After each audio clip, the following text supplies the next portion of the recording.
저번 달 설교 후에 이제 밖에서 인사를 하는데 우리 성도님 중에 그런 말씀을 하셨어요. 아유, 목사님 언제 성막도 다 지었고 인테리어도 했으니까 살림만 드리면 되겠네요.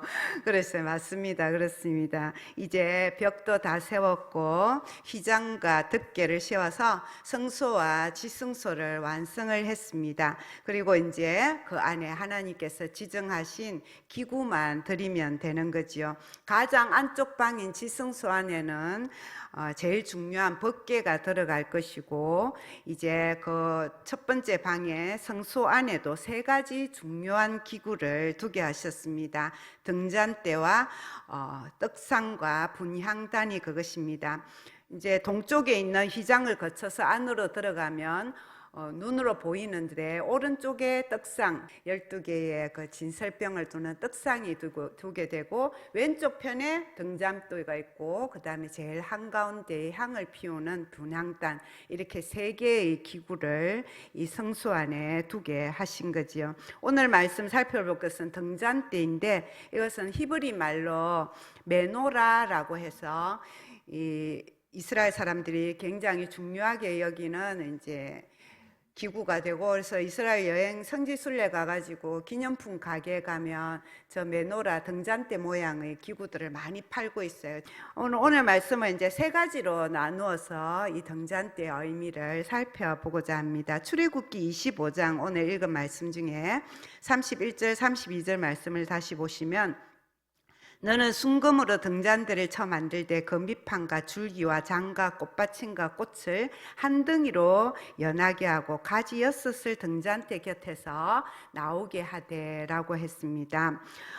다른 성소의 기구들은 금으로, 밖에서 볼 때는 금으로 보이지만 이 성소나 지성소를 세우는 벽도 금색이고 기둥도 금색인데, 그러나 그것은 겉으로만 금으로 보이고 안은 뭐였냐면 조각목 시띠나무라고 그랬어요. 오늘 우리가 살펴보는 이 등잔대는 전체가 다 순금으로 되어 있어요. 그리고 그 36절 말씀에 보면 옆에 두고 그 불을 끄고 켜고 따듬을 때 쓰는, 그러니까 집게와 불똥 그릇까지도 이 금으로 만들어, 순금으로 만들어라 라고 하나님이 지시하셨는데, 이때 사용된 금의 용량이 금 1달란트라고 우리 출애굽기에 기록이 되어 있습니다.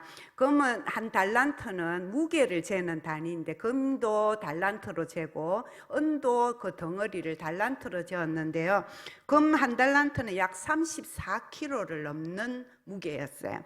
당시의 가치, 출애굽기의 가치는 얼마였는지 기록이 없어서 모르는데, 예수님, 지금부터 2000년 전에 예수님 시대의 금 1달란트의 가치는 6,000데나리온이었다고 합니다. 한 데나리온이 노동자의 하루 품삯이에요. 그래서 지금 우리 최저임금은 10만 원 살짝 넘고 15만 원으로 계산해 보면 이 6,000데나리온이 노동자의 20년 품삯이에요.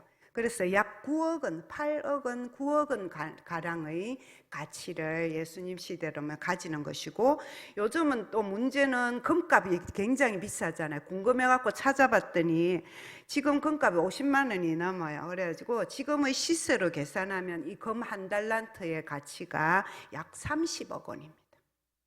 엄청나죠? 엄청난 금액이 이 등잔대를 만드는, 하나의 등잔대를 만드는 데 사용되어서 라고 합니다. 그래서 그림에 보면 이 등잔대가 요만한 게 아니고 이 크기는 지정을 안 해놨거든요. 이 무게만 지정을 해놨기 때문에 34kg 가지고 이 등잔대 모양을 만들면 거의 제사장 키만큼의 높이가 나오는 굉장히 큰 등잔대가 나올 수 있는 그 금이 이 1달란트다라고 기억하시면 됩니다. 그러면 이 많은 금을 지금 광야 생활을 시작한 지 1년 전밖에 안 되었는 이 이스라엘 백성이 어떻게 이 1달란트의 금을 구할 수 있었을까? 성경의 출애굽기에 이 성막의 이야기를 읽어보면 하나님께서 성막을 짓는데 필요한 금이나 은이 있는데 그 금과 은은 돈을 주고 시장에 있는 게 아니잖아요. 어떻게 구해라? 백성들이 즐거이 헌물하는 것으로 충당하라라고 했습니다. 그것을 받아서 모세가 백성들에게 전했더니 백성들이 출애굽할 때 챙겨 나온 걸 이 성막을 하나님을 짓기 위해서 헌물하실 마음이 있는 사람, 의무가 아니라 뭐라고요? 즐거운 마음으로 헌신할 수 있는 사람은 그 마음을 따라 드려라 했더니 36장 출애굽기 36장 말씀을 보니까 이 백성들이 가지고 오기 시작하는데 스톱했다는 거예요. 모세가, 아론이. 왜? 이미 이 금 1달란트 등잔대 만들고 성소와 지성소에 도금을 하고 하는 데에 필요한, 은은 기초석을 만들 때 썼지요. 필요한 양보다 더 많이 들어오는 거예요. 그러니까 이제 그만해도 되겠다라고 선착순으로 받고 끝을 내는 이야기가 출애굽기 36장에 나옵니다. 그리고 이 등잔대를 만드는 방법이 나와 있는데 금을 녹여가지고 주형을 떠가지고 거기에다가 녹인 금을 부어서 요즘 같으면 만들겠습니까? 이런 거 만들면 그치요. 근데 오늘 말씀해 보니까 어떻게 만들어 했어요?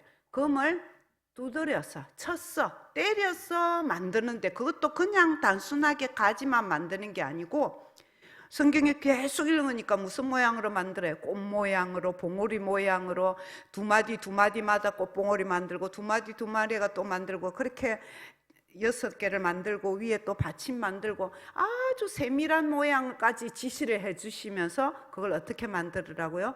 쳤어 만들어라. 한 덩어리를 가지고.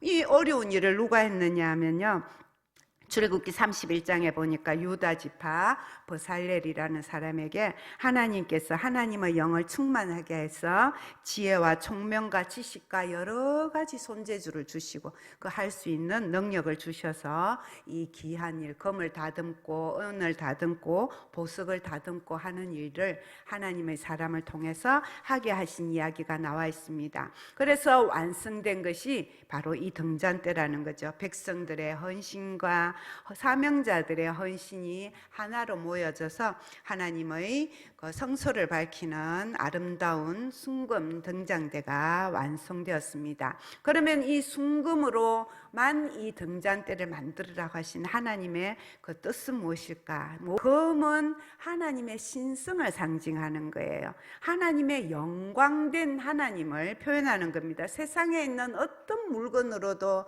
세상에 있는 어떤 말로도 이 하나님, 우리가 눈으로 볼 수 없는 거룩한 하나님을 표현할 길이 없는 거예요.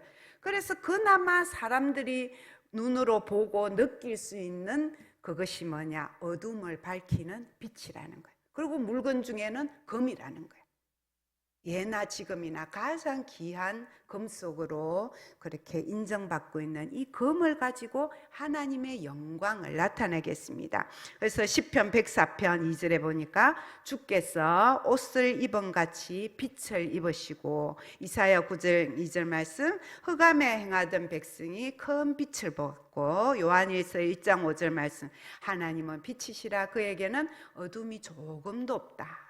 하나님의 영광, 하나님의 거룩하심, 하나님의 하나님 되심, 하나님의 존재 자체를 우리에게 보여주시는 상징이 바로 이 빛이고 금이라는 재료였다라는 것입니다. 빛이 있으라 하시니 빛이 있었고 라고 세상을 창조하실 때 하나님이 첫째 날 제일 먼저 보여주신 게 빛이었어요. 그거는 창조가 아니에요. 엄밀히 말하면. 어둠뿐인 세상에, 아무것도 없는 세상에 빛이신 하나님 자체가 나타나시는 게 첫째 날의 빛. 이 창조의 사역을 시작하신 하나님의 빛이 요한계시록이 성경 제일 마지막 책인데, 제일 마지막 책 중에도 제일 마지막 부분에 21장에 가서 보면 하나님이 다스리는 하나님 나라의 영광을 묘사할 때 어떤 말씀이 있어요? 그 성에는 해와 달의 비침이 쓸데없으니 이는 하나님의 영광이 비치고 어린 양이 그 등불이 되시기 때문이다.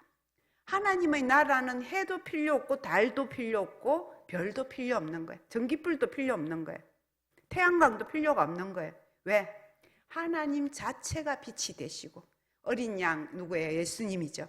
우리 예수님이 등불로 빛으로 비추는 나라이기 때문에 라고 요한계시록을 마무리하면서 하나님이 빛이신 하나님이다 라고 우리에게 가르쳐주고 있습니다. 이 하나님의 거룩한 빛 안에서 우리가 온전한 예배자로 설 수 있는 저와 여러분이 되기를 원합니다. 두 번째로 이제 우리가 살펴볼 것은요, 이 등잔 때에 빛이 보여주시는 것은 바로 아까 어린 양이 등불이 되십니다 했는데, 예수님을 보여주는 것이 등잔 때의 빛입니다. 등잔 때의 역할을 보시면요, 어떤 역할을 합니까? 성소를 밝히는 역할로 등잔 때는 밤낮으로 계속 밝혀져 있도록 했습니다. 왜 그러냐면요, 이 성소는 창문이 없어요. 어떻게 지은지 기억나시죠? 그죠? 남쪽하고 서쪽은 그 금으로 세운 널빤지로 벽을 높게 세웠어요. 그리고 들어가는 입구와 지성소로 들어가는 양쪽 문은 두꺼운 휘장으로 막았어요. 위에 지붕도 4개의 덮개로 다 덮어 세웠어요. 이 등잔대가 없으면 이 지성소는 완전히 깜깜한 어둠뿐이에요. 하나님께서 이 성소와 지성소를 깜깜하게 만드셨어요. 하나님의 계획이 있는 거예요. 뜻이 있는 거예요. 어떤 의미일까요? 하나님이 없는 세상은 무엇뿐이다? 어둠뿐이라는 걸 보여주시기 위해서 의도적으로 그렇게 만들었습니다. 그래서 하나님을 상징하는, 하나님의 빛을 보여주는 이 등잔대의 빛이 이 성소를 밤낮으로 비추게 해서 이 빛의 의지에서 제사장들이 분향단에서 향도 올리고, 그리고 한 주에 한 번씩 떡상에 있는 떡도 교체하고, 또 등잔대에 기름이 다 되면 기름도 보충하고 다듬고 해서 이 성소 안에서 하나님을 만나는 온전한 예배가 드려지게 했다라는 것입니다. 우리 요한복음 말씀 세 구절을 연속해서 우리 한번 같이 읽어보겠습니다. 먼저 요한복음 1장 9절 말씀, 참빛 곧 세상에 와서 각 사람에게 비추는 빛이 있었나니. 1장 4절 말씀, 안에 생명이 있었으니 이 생명은 사람들의 빛이라. 8장 12절 말씀, 나는 세상의 빛이니 나를 따르는 자는 어둠에 다니지 아니하고 생명의 빛을 얻으리라. 아멘. 이 세 구절 다 예수님이 인간의 몸을 입고 오셔서 직접 하신 말씀이에요. 우리 인간은 빛이 될 수 있어요, 없어요? 스스로는? 없지요. 없어요. 우리는 빛이 될 수 없어요. 근데 빛이신 하나님께서 이 세상에 오셔서 말씀하시는 거예요. 내가 바로 참빛이다. 세상의 빛으로 왔다. 나를 따르는 자는 어둠에 다니지 않고 빛을 받을 수 있을 것이다. 빛 안에 살 수 있을 것이다.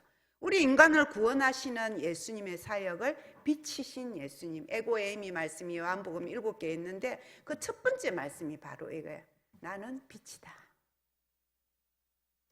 이 말씀은 우리가 예수님이 아니면, 등잔대에 빛이 없으면 깜깜한 성소일 수, 하나님의 집이지만 깜깜할 수밖에 없는 것처럼 우리가 예수님의 빛이 아니면 어둠에 묻혀서 어둠을 따라 살 수밖에 없고, 하늘나라 가는 길도 찾을 수 없고 진리도 발견할 수 없고 제대로 된 예배도 드릴 수 없는 존재인 것을 아시고 예수님께서 빛으로 오셨다라는 것을 이 등잔대가 보여주고 있습니다. 세 번째로 이 등잔대의 모양을 보시면요, 등잔대 오늘 설명이 있는데 가운데 중심 딱 심지가 있죠, 그죠? 중심 줄기라고 그랬어요. 줄기가 있고 양쪽으로 몇 개씩 나와 있습니까? 가지가 3개, 3개. 그래서 합하면 7개의 등잔대가 이렇게 모양을 똑같은 이래 평평하게 해가지고 가지가 벌어지게 나와 있습니다. 이스라엘 백성들은 이 메노라 등잔대를 보면서 어떤 나무를 상상했냐면은 포도나무를 상상했다. 어떤 말씀을 기억할 수 있어요? 요한복음 15장 5절에 나오는 예수님의 말씀. 나는 포도나무요, 너희는 가지다. 예수님이 중심되는 줄기가 되시고 우리는 그 옆에 붙어있는 가지처럼 예수님께 붙어 있으면서 빛이신 예수님의 그 빛을 우리도 함께 비출 수 있는 그런 존재로 우리를 예수님 옆에 가지로 삼아주셨다라는 말씀도 예수님이 가르쳐 주고 있습니다. 이 순금등대에는 우리가 읽었다시피 장식물이 많이 붙어 있는데 세어보면 몇 개냐면요, 29개예요.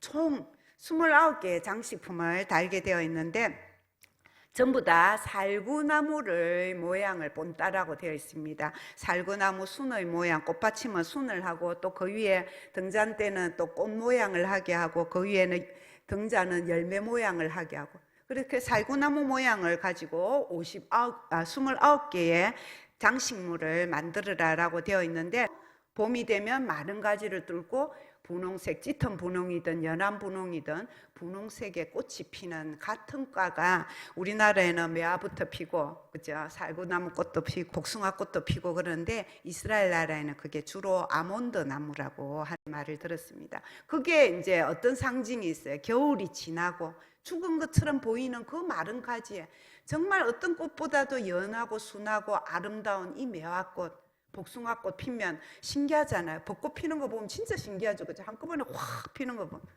그 피는 거는 뭘 상징하느냐? 죽은 자의 부활을 상징해요. 29개의 이 살기꽃 형상의 장식은 먼저는 우리 빛으로 오신 예수님의 부활을 상징하고 그 다음에 우리가 사도신경에서 고백하는 대로 우리 예수님을 믿는 우리 성도들도 몸이 부활하고 영혼이 하늘나라로 영생하는 생명을 가지게 될 거다라는 것을 보여주고 있습니다. 그 다음에 이 등잔대에 넣는 기름은 뭐냐면 감람유를 넣게 되어 있어요. 올리브나무죠. 올리브나무, 감람나무입니다. 성경에서 감람기름은 항상 하나님의 성령을 상징합니다. 그래서 왕이나 선지자나 그렇게 세울 때 뭘로 보여? 뿔에다가 감람기름을 넣어서 이렇게 안수하잖아요. 하나님의 영, 하나님의 은혜를 상징하는 기름이 올리브 기름이고 감람유인데 계시록에 보니까 4장 5절 말씀에 보좌로부터 번개와 음성과 우레소리가 나고 보좌 앞에 켠 등불 7이 있으니 이는 하나님의 7 영이라 해서 이 하나님 성소에 있는 이 등잔이 하나님의 성령을 보여준다라고 말씀입니다. 7개의 등잔불, 그래서 7개의 하나님, 7 영이다라고 분명하게 말씀해 주고요. 이 말씀이 또 우리에게 보여주는 것은 감람유를 사용해서 감람유를 태워서 비추는 이 등잔대의 빛이 비추는 것은 진설병상, 하나님의 말씀을 상징하는 떡상이고요. 그 다음에 하나님 앞에 기도드리는 성도의 기도를, 예배를 상징하는 분향단을 비추어주고 하나님의 거룩한 임재를 상징하는 휘장의 거룩, 그 수놓은 무늬를 비추는 것처럼 하나님의 성령이 우리의 마음을 조명해 주셔야지 하나님의 말씀도 깨달을 수 있고 하나님께 바른 기도를 드릴 수 있고 하나님께 나와서 바른 예배를 드릴 수 있다라는 것을 보여준다는 거예요. 감람기름이 하나님의 영이 우리에게 임해야 그 기름이 있어요. 그래서 지혜로운 처녀, 어리석은 처녀 할 때 뭐예요? 기름 떨어진 처녀 보고 뭐라 그래요? 어리석은 처녀라고 그러잖아요. 하나님 앞에 이 성령의 기름이 떨어지지 않도록 늘 기도와 말씀 안에서 이 불이 꺼지지 않도록 유지해야 할 그 등불이 우리에게 있느냐라고 물어보신다는 겁니다. 예수님의 말씀은 그래서 요한계시록하고 계속 연결되는데 계시록 1장 12절에 보면 7 금촛대 사이에 예수님이 다니는 환상과 그 다음에 그 7 촛대가 처음 교회 중에 7 교회를 보여준다라는 말씀으로 요한계시록이 시작이 됩니다. 그 교회뿐만 아니라 이 등잔대는 오늘 예수님의 말씀 위에 세워진 하나님의 교회를 말씀해 주고 있습니다. 하나님의 교회, 왜? 예수님의 빛을 받아서 그 빛의 자녀된 우리가 모인 곳이 교회이기 때문에 우리 교회가 이제는 이 성소에서 어둠을 밝히는 등잔대처럼 우리 교회가, 우리 무한교회가 여러분 한 명 한 명이 교회가 되어서 하나님의 성령을 모신 교회가 되어서 여러분이 가는 어디에 서든지 그곳이 어둠이 있으면 뭐가 되라는 거예요? 빛이 되라는 거죠. 그래서 예수님 말씀도 보시면요, 마태복음 5장 14절 말씀, 잘 아시는 말씀이죠. 읽어보겠습니다. 같이. 너희는 세상의 빛이라. 이같이 너희 빛이 사람 앞에 비치게 하여 그들로 너희 착한 행실을 보고 하늘에 계신 너희 아버지께 영광을 돌리게 하라. 우리를 볼 때 뭘 봐야 돼요? 빛을 봐야 된다는 거예요. 우리를 볼 때 하나님의 빛이 보여야 된다는 거예요. 우리가 근데 사람들이 보는 거는 뭐예요? 숨겨진 믿음이 아니고 등불을 어디 둔다고요? 등잔 위에 둬야 된다 했죠. 우리가 말하는 말과 표정과 행동, 착한 행실은 우리의 말과 표정과 행동과 삶을 통해서 어둠이 아니라 빛이신 하나님을 보여라. 비슷한 말씀을 바울도 전하고 있습니다. 먼저 데살로니가 전서 5장 5절 같이 읽습니다. 너희는 다 빛의 아들이요 낮의 아들이라. 우리가 밤이나 어둠에 속하지 아니하나니. 에베소서 5장 8절 너희가 전에는 어둠이더니 이제는 주 안에서 빛이라. 빛의 자녀들처럼 행하라. 빛의 아들이다. 너는 어둠의 자식이 아니라 빛의 아들이고 빛의 자녀니까 그 왕자답게 공주답게 살으라는 겁니다. 우리 오늘 계속 나오는 요한계시록 요한복음의 요한로 말합니다. 요한 1서 1장 6절 7절 말씀, 저가 빛 가운데 계신 것 같이 우리도 빛 가운데 행하면 우리가 서로 사귐이 있고 그 아들 예수의 피가 우리를 모든 죄에서 깨끗하게 하실 것이요. 하나님이, 예수님이, 성령님이 빛이신 것처럼 우리도 그 하나님 안에, 삼위일체 하나님 안에서 살아가면 우리가 하나님과 우리 사이의 사귐의 예배가, 교제, 영적 교제 예배가 드러지게 될 것이고, 그때에 우리의 모든 죄가 깨끗하게 되고 구원받는 역사가 일어나게 된다고 정언해 주십니다. 성수 안에 있는 이 등잔대의 궁극적인 메시지가 바로 여기에 있습니다. 예수님의 빛, 하나님의 빛을 받아 구원받은 저와 여러분이 세상을 향한 빛으로 살아가라는 겁니다. 우리는 스스로는 절대 빛이 될 수 없지만 어떤 역할이 되는 거예요? 하나님의 빛을 반사하는 거울의 역할을 할 수는 있다는 거예요. 거울의 역할을. 그래서 하나님의 빛을 받아서, 예수님의 빛을 받아서, 성령의 빛을 받아서 그 빛을 비추는 사람으로 살아라. 이렇게 살지 못해서 오늘날 어둠뿐인 세상에 더 어둠의 소식을 전하는 우리 교인들이 많은 거 성도가 아닙니다. 그때는 교인이에요. 오늘 아이들 말씀 1년 중에도 그런 말씀이 있었거든요. 산상보훈에 나더러 주여 주여 하는 자마다 다 천국에 들어갈 것이 아니요. 성도, 거룩한 성도가 되려면 그래도 작은 빛이라도, 애들 옛날 노래 있어요. 이 작은 나의 빛 비치게 할 테야. 이 작은 나의 빛 비치게 할 테야. 빛내리 빛내리 빛내리. 큰 빛은 아니지만 작은 빛이라도 어둠뿐인 세상에, 어둠뿐인 사람들 사이에 들어가면, 작은 빛이라도 들어가면 어둠이 물러가요, 안 물러나요? 물러가게 하는 힘이 있다는 거예요. 그 빛의 역할을 우리가 하기를 원합니다, 여러분. 그래서 우리로 인해서 우리 가정의 빛이 꺼지지 아니하고, 우리 교회의 빛이 꺼지지 아니하고, 우리 한국 교회에 하나님의 생명의 빛이 더 밝게 빛나고 땅끝까지 복음의 빛이 전해지는 그런 큰 역사가 나타날 수 있도록 작은 빛이 남아 비출 수 있는 저와 여러분의 빛된 삶이 이어지기를 바랍니다. 기도하겠습니다.